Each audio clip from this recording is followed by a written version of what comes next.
চলেছে মৎস্যজীবীদের জন্য অত্যাধুনিক অ্যাম্বুলেন্স পরিষেবা এবং হেলথ সেন্টার। পূর্ব মেদিনীপুর জেলার কালিন্দী গ্রাম পঞ্চায়েত এলাকায় ডেরা এতে মডেল ভিলেজ সঙ্গে অ্যাম্বুলেন্স পরিষেবা, হেলথ সেন্টার সবকিছু সুবিধে থাকছে মৎস্যজীবীদের জন্য। 2 কোটি টাকার ব্যয় এই মডেল ভিলেজ বিভিন্ন প্রকল্প করা হবে, জানালেন রামনগর 2 নম্বর ব্লকের মৎস্য কর্মদক্ষ শেখ সিরাজউদ্দিন। খুব শীঘ্রই কাজ সম্পূর্ণ করা হবে বলে তিনি জানিয়েছেন। আর এই মডেল ভিলেজ হওয়ায় মৎস্যজীবীরা খুশি। কালিন্দী থেকে অংশুমানের রিপোর্ট। আপনারা দেখছেন নিউজ ভারত 24 আওয়ার্স। সরকার মডেল ভিলেজ ডেরা মৌজাকে সামনে রেখে 2 কোটি টাকা অনুমোদন করেছেন।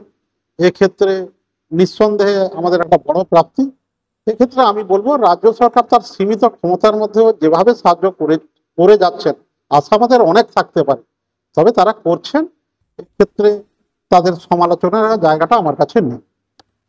একদম একদম শেষ প্রশ্ন, যে মডেল ভিলেজ সেখানে ধরনের কি তৈরি হবে? মডেল ভিলেজদের ক্রাইটেরিয়া আছে, মানে তার আমরা গাইডলাইনের বাইরে তো যেতে পারবো না। ওই গাইডলাইনের ভিতরে থেকে আমরা যেগুলো করতে পারি, আমরা যেগুলোকে অগ্রাধিকার দিয়েছি, 1 নম্বর অত্যাধুনিক পরিষেবাযুক্ত একটা অ্যাম্বুলেন্স, যাতে সাধারণ মানুষ থেকে মৎস্যজীবী সবাই পরিষেবা পেতে পারে। 2 নম্বর মাল্টিপারপাস বিল্ডিং, সিডাইকের পাশে প্রত্যন্ত এলাকায় মৎস্যজীবীদের আদি গ্রাম ডেরা মৌজার মধ্যে বইজবনিয়া স্থানীয় যেটা নাম, ওখানে একটা মাল্টিপারপাস বিল্ডিং হবে। মাল্টিপারপাস বিল্ডিংয়ে আমরা হেলথ সেন্টার করতে পারি, আমরা বিভিন্ন অনুষ্ঠানে সাধারণ মানুষের ওখানে পরিষেবা দিতে পারি, আমরা দুর্যোগ মোকাবিলার আইলা ভবনের মতো তাকে ব্যবহার করতে পারি এবং আরও বিভিন্ন খাতে আমরা কাজে লাগাতে পারি।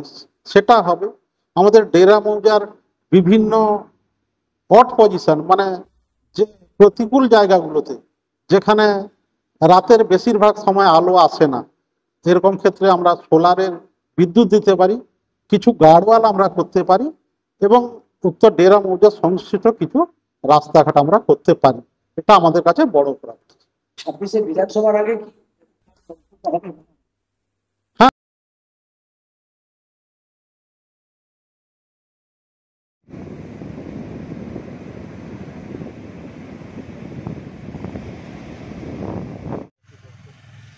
কি এলাকায়